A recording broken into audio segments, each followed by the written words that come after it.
Ouais, bonjour, les journalistes. Bon, au solo là, qui est banni pour comme on est nyonso na au Italie Congo parce que le Congo le tout moni makambo ya prix ya biloko tozolo belate makambo ya dollar tozolo belate makambo ya vie politique na biso ndenge ni Congo biloko kita peuple alia tobosani yango na moni ba kongomani nyonso ya wapoto ya diaspora kuna boza ko marché mais tout ni bino boye bandeko bozo marché na makambo oyo na ko komituna mutuna nanu depuis monsieur Félix Sekedi a continué à pouvoir na yi botangela nga bulamu asali biso ba congolais botangela bulamu oyo Félix Sekedi alingaki asala ba Rwandais ba telu ya ibisi ko sala te botangela biso isika ya tele maki azolo ba congolais ba Rwandais ba lobi côté le ba congolais te bande ko ba congolais ko céder na invité te ya UDPS bo céder ke na uzoba ya ba UDPS na ko tuna ba congolais nyonso boyeba ke nyonso Félix Sekedi azo sala ya mwetse Sekedi asalaki ya mabe na mboka ho na lobi yango kwa nini Félix Sekedi va proclamer va nommer na Kingakat président de la République. Quelques jours après, moi c'est à Félix, Atiki Borfelin, Atiki Borfeline, il y a ma maman, il y a ma militaire na biso congolais, oyo ba boma na est, na nord Kivu, na sud Kivu, na ba Rwandais. Atiki bana ba oyo ba ndeko na biso ba Rwandais akana ko boma. Atiki bana na bango ya basi ba Borfeline. Moi si à Félix aki mambango na Rwandais wo a recruté les biso Borfeline. Au lieu de dans l'ensemble des orphelins, mais azo ka bana basi Borfeline aya na bango tina kati ya capitale Kinshasa. Lelo mutaye di vérité wana sika bana na bazali ezali nyakero. Mais tout qui n'y a que on a se contredire à l'objet bino ba maman ndenge buto vandi boye ba ke bana na bino ba te ba trahir mboka pe ba teki Congo. Mais aboseni ke yé na résidence ya vandi aye la biso orpheline rwandaise. C'est-à-dire moi ça Félix Sekedi na Félix bazo sakana biso et bino ba congolais oyo bozo marché pour ne réclamer ba Rwandais bazo na mboka na bango. Mais moi si à Félix nazo répéter a hauteur que orpheline kuna na Rwanda aye na bango où se trouvent ces orphelines aujourd'hui. C'est-à-dire ba Rwandais ba infiltré à biso et lelo physiquement à l'aller comme ça nous avons le Rwandais officiellement lelo et aller nyake à travers Borfeline ou à quel au Rwanda 200 Borfeline à Yakara on soit avec 10 ans on soit 11 ans on soit 12 ans banda le comme sur les 17 ans le va jolie fille biso pe tomona na base ki tokobala bango le ba comme ba congolais Félix Sekedi aboya lobi banyamulenge ce sont nos frères bon moni kindoki ndenge ezali lelo yo senga ba mama ba congolais ki ko vandisa ko pesa mo ici ko pesa mo na je crois que ce sont des mamans de l'UDPS ko ba mama ba congolaise ko ba yiri raisonnement ya biba ko ko vandisa ngeni akero azali te abana ko kosa bango o izali ya lokuta nyakero azali na vraiment na qualité te ya ko vandisa maman congolaise donc oui ça va makambo Rwanda parce que bango nde bazali ya mobile bazali à la base ya makambo ya Rwanda. Donc ndeko journaliste je pèse bien mes mots na ko sepela bato ba kolanda ngai ba benga ngai na lingi mboka te na za congolais te boye bisa makombo. Mais moi je vous dirais ceci souci on a la mboka na ngai koleka na Félix koleka nyani akero koleka na ba Congomani bozo marcher de gauche à droite pour le Congo parce que vous ne comprenez rien. Avant les élections to episi Félix Totali ba modèle ni so yo le pouvoir en 2018 tu as vu que pouvoir est outé qui n'a pas perpétué et outé qui n'a pas mais les élections qui seront organisées en 2023 et dans les élections au fin de Congolais ni so va mettre ça moko total liboso total ciment ko uti wapi tozo kebewa to organiser les élections sur quoi il y a Congolais au wana ezalaki ba élection ba Rwandais le lot organiser ba élection sûrement il y a Congolais au ba Congolais vraiment ba dégager consensus to vandi bo wa ko bleka to betele mbo Félix refuse Félix a boy ko yo ke la bandi Félix a boy ko yo ke la société civile Félix a boy ko yo ke la catholique Félix a boy ko yo ke même États-Unis Félix a boy ko yo ke même Union européenne o va recommander que il faut officier électoral ezala contrôler na organe ya malamu ko contrôler ba officier électoral Félix a refusé catégoriquement ngakando na zala yo Congolais zo marché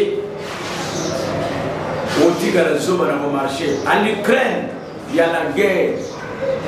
Vous avez vu où les Ukrainiens en Ukraine en train de marcher? Au moins, les Ukrainiens, les Ukraine, Zambé Songa guerre, les Arabes, les Ukrainiens, le président Zelensky, tu as des armes. Il y a le président Bunda pour récupérer les pays. Mais chez les Congolais, c'est les prières. Chez les Congolais, c'est les marches. Chez les Congolais, c'est beaucoup parler. Félix Tshisekedi dans la guerre, Félix Tshisekedi dans la guerre, avec Ouganda, avec le Luanda, avec le Koutanagam. Et vous, les Congolais, amenez Bino. Et chance que ce ne sont pas des Congolais, ce sont des talibans qui sont en Europe de gauche à droite. Ils sont en train de faire ce que vous êtes en train de faire, vous auriez en beauté. La guerre que nous avons aujourd'hui, c'est une guerre provoquée par M. Félix Tshisekedi aujourd'hui. Tant que nous avons dit tant que nous avons dit guerre, les lois ont été pour faire quoi? Nous avons défendu ma bête, nous avons défendu Mboka. Même malgré que je suis dans les idées, je ne soutiens pas l'individu, mais je soutiens les idées, les combats de Martin Fayulu. Parce que Fayulu l'individu, caractère les années mais Fayulu, oyo combat naïe, na lutte naïe, na moni qui est la lutte mon nom, na moni bitumba naïe na vision naïe. C'est une vision oyo ça Congo lobby na boum oyo. C'est pourquoi nous le suivons. Mais on soutenir Félix, na au besoin la diaspora congolaise, au besoin na poto, besoin de Félix na bon. Parce que manipuler non, la biche en poche. Nga Félix a manipuler nga na combien? Nga j'accepte. Na ba ma papa. On me dit que la Congo, a la bombe. On me dit que la babelle a la veste.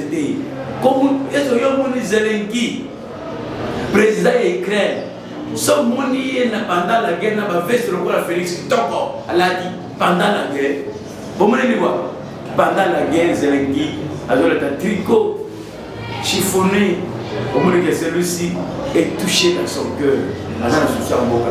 Ce n'est pas Félix. Félix vous devez le connaître awa bazoloba wana za est za Congo des est dans le raisonnement ya ba Bakongomani nyonso boye bage Congo lelo. Moi je ne vois pas Kagame. Je ne vois pas Kagame. Les mal commencent ici au Congo. Bakongolais toyo kanakate. Lelo ceux qui le marché le colosa opposition bakobenga bino bato opposition bazo marché balonga kuna biso bato pouvoir to kino osali bato zoli ya kito. Nous avons biso tous allez déterminer Félix Mabeyo Saraki en 2019 au longo na nzela ba élection appel au côté na yo na nzela ba élection au côté laki ndemo côté laki ndengo ko soki ba batiaki yo bazo bimisha na lolenge bango batiaki yo biso te biso ba peuple congolais lo to senga na Félix et lo to senga na Kagame Et l'autre aussi, nanga, parce que Félix a autant nanga télélo. Aujourd'hui, celui qui fait la guerre avec Félix, c'est Nanga et Félix au Bazobum.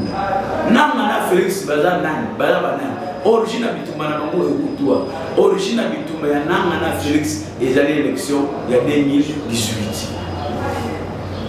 Congolo zona Nangai. Félix a la Kagame. Oui, Kagame Bazana Guerrero. Kagame Babengi. Nanga Globi Kagame. Edenga na matériel. Na bundisa Félix. T'as l'accord de ça qui est bien, mais à respecter en beauté. Pesa na matériel. Na boum. Kagame lokola zamouyi. Kagame lokola lea kalasima bitu. Kagame lokola lea kalasima bindu kinaye. Asani. Azo soutenir. Oui. Na félicite à Congolais par le M23 soutenu par le Rwanda. Bien le Congolais va tenir le mot Rwanda. M23 soutenu par le Rwanda. Nous avons dit biso de l'eau. Tous allez agresser. Agresser aux amis. Rébellieux aux amis. Rebelle. Azali Mouto a se rebellé. Azali Motomboki. Oyo Tomboki.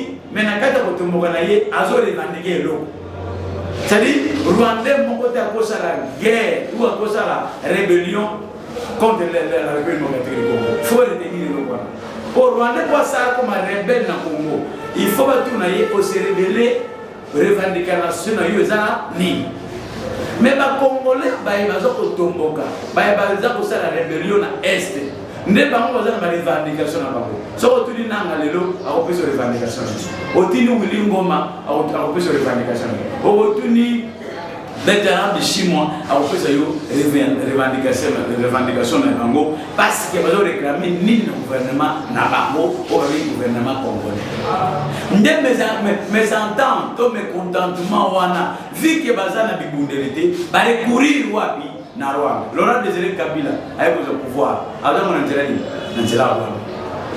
Jean-Pierre Bemba, mercenaire, rebelle, a sa rébellion contre son pays, la République démocratique du Congo. Il a été soutenu par qui? Par l'Ouganda.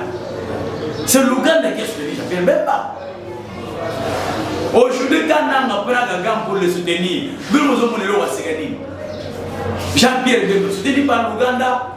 Algérie sur le bureau, soutenu par le Rwanda, Laurent Désiré Kabila, soutenu par le Rwanda, et ça, Bilokwa, Sikate, par rébellion, Nyonso, et ça, soutenu car dans le pays, il y a des bas, il y a des bandes. Jean-Pierre Bemba, on a sur le ballon de journalistes, n'a pas bien mis ça au Landa. Bah, il dit, est-ce que vous Congolais, vous évitez que non, Jean-Pierre Bemba, un rebelle, le loyo, bah, nommé pas M. Félix Chilombo, ministre, premier ministre, vice-premier ministre de la Défense, fit un rebelle dans ces pays. Et les rébellions sont soutenues par l'Ouganda. L'Ouganda est un Congolais. Na Ouganda, na Rwanda, différence des années, ce sont des pays étrangers. Et tout Congo, Congolais, l'Union, Lambert Mende, tant que la rébellion. Soutenu par qui? Soutenu par qui? Badeli, c'est ça, on a un médecin, non? Soutenu par qui? Par l'Ouganda. Donc, Bakongomani bozoye ba makambo te. Le problème de l'histoire est ngana lobby bitumbo tozana ngolelo. Biso ba Congolais tozana bitumba na ba M23 et na ba Rwanda. Wana na koyebisa Kongomani aye bango. La guerre que nous avons posana précisément nord Kivu sud Kivu. Tozana no ba M23. Et ça bitumba entre les individus lesquels c'est ce que dit Nanga et le groupe de M23 il y a un mouvement le 23 mars depuis 2019. Bitumba Oyo, ils sont dans l'Est. Bitumba on les années. Bakoro bango basinyaka. Obiso peuple congolais batuna kabiso a vite. Batuna kabiso ta question te qui na bituna na lingina signé bakor. Yo peuple congolais lobi ni batuna kabiso te. Tango perquité. Ba retomber à mabeye. Ne va pas dire que le peuple marché. Yo pour le marché. Bata au marché. Qu'est-ce qui a changé? Au marché hier. Au marché qui l'opi. Au marché qui la Kinshasa. Au marché de gauche à droite. Les lots ça fait 2-3 jours depuis que nous allons marcher. Qu'est-ce qui a changé? les M23 bombardé Sake. M23 va bombarder Tio à Maï, Maï na Sake, le Sake Maï Zate, Basikité. C'est-à-dire, ils sont de côté de la naïveté où il y a bataille des pestes, il y a beaucoup de Sakabiso. L'île des pestes, parce que Benga va tenir sur l'étranger. L'île des pestes, Moïse Katumbi étranger, Bemba étranger, Fayoulou étranger, tout le monde est étranger. Oh, il y a Zobenga Lelo, Banamboka Boya, lequel? Habituellement, le seul Congolais, Congolais, le père et le mère, c'est Félix. Et les autres sont des étrangers, Nenga Bobenga Kabango. Le Loba est Bozo Benga Zabana. Bakongomani bolongona bututu bolongona buzoba histoire ba bomba kangote nga gero nazomona nga ba bondete biso musukanga ndezo kufera mutema soki kande zo kufera mutema te mais soki bazanga pesi to koti po mboko mutu mboko ta ya hotel ma ya kozele mboko kana mboko passe eleki transport peut quitter na Congo il faut regarder maloba biloko peut quitter na Congo il faut regarder maloba abandeko Mime pour pas poser la madame na Congo, il faut regarder Maloba. Non, c'est ce qu'il dit à la qui le mythe naïe. D'abord, a eu parole, na briefing à Saraki. Batouni le premier il y a M23. Il a répondu quoi? Alors il na yokaki. Bonjour la moto a censé vous sécuriser yo congolais. Il na yokaki, ba M23 bazalaki awa, parce que là il na ministre de l'intérieur. Quel ministre de l'intérieur n'a fait il y a ba congolais. Na affaire ya ba Rwandais wana akoso ba Rwandais to ba M23 plutôt bakoso na président de la République oya bengisi bango ba problème na bango ezani ozo kamba mboka to c'est le ministre de l'intérieur. Qui est le ministre de l'intérieur? Pas même ministre des affaires étrangères pas j'ai dit que mon bozo benga mon kese baza pa Rwandais lorsque ba di pays mususu ba yena pays mususu mieux faut commencer par le ministre et affaires étrangères. Le corps bazaba soldat, mieux faut le ministre de la Défense. Mais comment c'est que nous avons coupé sur les sommes boyées, ou les sommes dans mon critique pour nous dire que les M23 étaient ici, lui n'était pas au courant. Donc Félix n'a jamais été au courant. Ceux qui peuvent M23, Félix n'est pas au courant. Ceux qui Félix c'est qu'il est au courant, c'est que M23 bazalaka. A vous allez au courant il y a transport na yo congolais ndengeni. A vous allez au courant il y a transport les hommes ndengeni. A vous allez au courant il y a beaucoup faire transport ya congolais ndengeni. A vous allez au courant il y a passé à congolais nzala ya congolais une colonie parce que lui n'a jamais été au courant. Taba visible à Félix c'est qu'il vient de sauter tata. Félix ne mérite pas d'être président de la République dans ce pays. Le Congo est un pays continent. Donc félicitations à la Magamoni Congo pour le Sénégal a déjà pour mais il y a des cas dans ce continent. Talent de Monaï. Tu sais ce qui dépêche félicitations que le Vitambola en Europe. Félicitations que le Vitambola en États-Unis. Au Tchad qui te fait les diplomatie assistante. Voyager, on va jeter. Fatih, voyager. Kende France, Kende Belgique, Allemagne, Kende Amérique, on appelle la Pologne, Baozela yo, au Kende, ah bah vieux Katinzela, tu sais qui est aux opères de bon mon abisso. Baninga so beaucoup de mon consumo, Wazala qui wana dans un conflit na Baninga, Baya Kavana na Mukontuana, tout na yena, mon yo na conflit na France, et Bataka Negini, problème Mozani, yo ye, au bandina Kusani. Ozoba soda o kabila kanga poyo bibimisa moto malango baliko nomé bango na armée na soda o bakata bouton lokolo dit Kabila complicité na Laurent Désiré Kabila kufi yo bibisi on y a dit colonel soki général hein on y a dit général ne dit mtu yaki na ina fidèle yo ndo formaga ye oyebi ndenge na ye lelo aza général ngelo osisa ki na esa Félix Tshisekedi a coûté maison Schengen, il y a Union européenne fermée par Kabila. Il y a Yaoté, Kabila, diplomatie. Lélo Félix Tshisekedi, Kende, diplomatie agissante. Lélo diplomatie nyonso à zéro. Lélo diplomatie nyonso à zéro. Il est peste, na 10e rue. Botelem qui drapeau l'Amérique, drapeau en France. de la Grande-Bretagne et États-Unis. Les deux ont société. Et quoi ils n'ont ni qu'on a la liberté. Liberté, peut-être que de la France, il y a la Belgique. Voilà, niveau où même Congo na biso et ba Congo na biso ko pini bino ni wa pesa pembe. Ba te lokolo ba Congolais biso nanga de lobby continuer bitumba. Continuer bitumba nanga. Poto biso to zaka na posa de l'autoyeba pouvoir à Martin Fayulu 2019 ezala wa ba pesa ngona toyeba bati. Lokola yo nango bando ya malembe revendication yo lobby Félix Tshisekedi ba votaka yete tozala posa yo ya oya wa yose biso Félix Tshisekedi ba votaka yete yo chaka ye wana ndenge ni pour le réseau Félix Tshisekedi ata président so le Félix Tshisekedi lo aye ko yiba so na deuxième tour moto acha ye président eza moto mutusu te ezali de persité ezali la mukate ba chaka ye ba proclama que yeza seni nango ezali nani ezala ki nanga donc lelo nanga so ga bisinga océan ki océan Félix Tshisekedi wana ngana proclama ina bangaka azana ye président nommé je vais accepter lelo ka dima muta ya mimi élection on bâclé tribalisé ayi bi élection on so ki lobby ta mo ko malibanda mai bayo na Félix asaleli était lobby la comme libanda abimisi vérité nana bo na Congo ya te parce que yende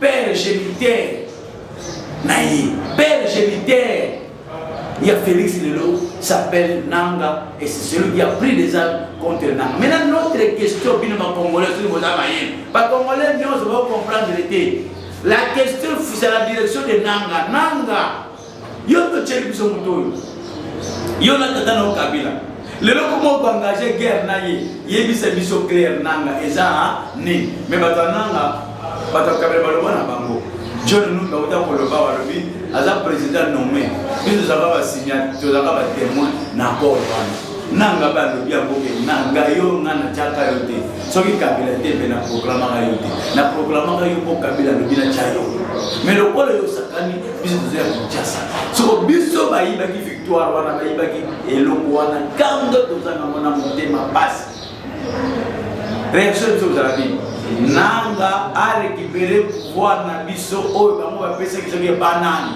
azo biso ko ba le journaliste azo biso pouvoir na biso pouvoir de la Martin Fayulu le 5 ans pour ce biso Félix Tshisekedi Tshilombo prix ya biloko akutaki na C to na likolo ma équité akuti dollar bizoma yé pas au côté comment ça le dollar $1 égale à 2750 ou 2750 27 500 dollars c'est-à-dire Tshisekedi a salé du peuple congolais le côté n'a pas ça congolais na kota ka wende bino kota ka wende te bino ba diaspora kota ka wende ko bozo marché bozo marché tinani Rwanda wa ce n'est pas le Rwanda. Est-ce que le peuple rwandais a un problème avec le peuple congolais ou le peuple congolais a un problème avec le peuple rwandais? Non, ce sont ceux qui ont les intérêts. Ah, on a souffert Félix. Na Rwanda on a souffert Rwandais et Zakakam. Et Félix n'a qu'à dire pour Kanaye qui m'y est aidé. Bissona ye Simbarate. Bissona ye Simbarate. Bissona Félix est Simbate. Félix a côté Mboka Oyo. Boko oyo kotisi yango trouble mboko akotisi yango bitumba to kosala ki depuis 2013 oyo ba M23 Félix a kozongisa yango après de marcher pour bitumba wala Congolais keba biso to ko marcher na lisu pour mboko te biso to se rendre libérateur ya mboka oyo soki biso to suis libérateur wako yana kimia wako yepena na esprit ya Laurent Désiré Kabila obeti masasi abeti masasi obeti mutu abeti mutu nde Congolais to lingi o Congolais ya lembele ona obeti lesas sima nango ba ozonga sima lobi mardi na ko kenangola ozolo ba pe soni ezate bande ko no bino baninga boza bien soni bochena le kosi baninga soni za bakoto so lingo sa le ko mono mona ngo kiti mais bato soni sila bango kaka le même million lo yike Kagame to négocier na lifelo le lutilo bakufita ki na lifelo tozo ka yelobe mardi aki Angola ndeko journaliste bino Congolais botala bo photographier photo Félix bo ka yeba photo ko bana na aéroport Lengazoma. Avion na Nengezoken. Na place Zokita na Luan. Na Yakagam Nengezoya. Na Nengezokita. Bon, quand on va photo, bon, la mamie balé. Bon, la mamie balé va très très. Yo mutolo ko sala accord ko négocier na Kagame te ko négocier na Rwanda te ba M23 ba ba petit bikem ngena ko nyata ba masas ozupe force ya EAC eye ozu force lelo ya SADC eye force ya Union ye nyonso za nango olobi force armée na biso et monter en puissance faut qui dit vrai qui dit faux dans cette affaire congolais aux amayene te Tshisekedi est à la base de la destruction de notre pays. Si ce qui est à la base, il y a des autres. Aïeba qui n'a eu élection, après l'élection, chaos de Gozal. C'est quelque chose qui a été prémédité par Félix, c'est quelque chose qui a été préparé par Félix, c'est quelque chose qui a été préparé par l'UDPS et nous sommes là aujourd'hui. L'autre, vous savez, j'étais en guerre, j'étais menacé, j'étais comme ça. C'est pourquoi je ne fais pas ça, je ne fais pas. Ceux qui gagnent les alaki de 5 ans, les alaki, bongo a ouïdoué ma casse. Il est pesé aux autres de la ligne. Merci na o futi peuple congolais, mais pas beaucoup na biso ko lia bino. Tololo la la pongité, il est pes parti, il est pes nzambe kaka. Donc des journalistes tout ça la souci na mboka na biso. Nanyo se sur le cas. Tala ba biso pour tout ça ba problème tout ça na mona banda ya bana ko zoki ba masasi bani. Mais na zo pour répondre na peine na yo journaliste ne fils qui na dans 5 6 minutes national le fona mboka na ngai parce que comment ça lui passe. Ce que qui ndeko et c'est na mimi mwana même na maman yeye. Il y a ce qu'on appelle l'ordonnance. Ordonnance ces années. Papier ba komelio au somba ba kisi pour pesa. Oya opesa pango pas traiter malade mais à maman hier mon ordonnance n'existe pas papier aux comme l'ordonnance de journaliste déjà papier ordonnance était parce que moi papier moi pour dans mon dossier comme moi bakisa pas 6 mois papier pesa autant est-ce que yondo komi bakisi yo peut me donner bakisi to yo komelinga bakisi na ok na pharmacie na présenter oyo komelinga j'achète les médicaments na yenango. Yo n'a pas su, yo attaqué aux autres traités moi. Je te donne au traité moi. Parce que c'est monsieur na bombi, y'a au traité na midi, y'a au traité na soir. Mais à maman ce n'est pas le cas. Na tomo de musimbo, il y a son qui ça y a traité en haut. Côté au son de la mort na midi, donner l'argent. Il y a son qui côté au son de la mort monité. Na sport. Donc l'argent est en train de partir.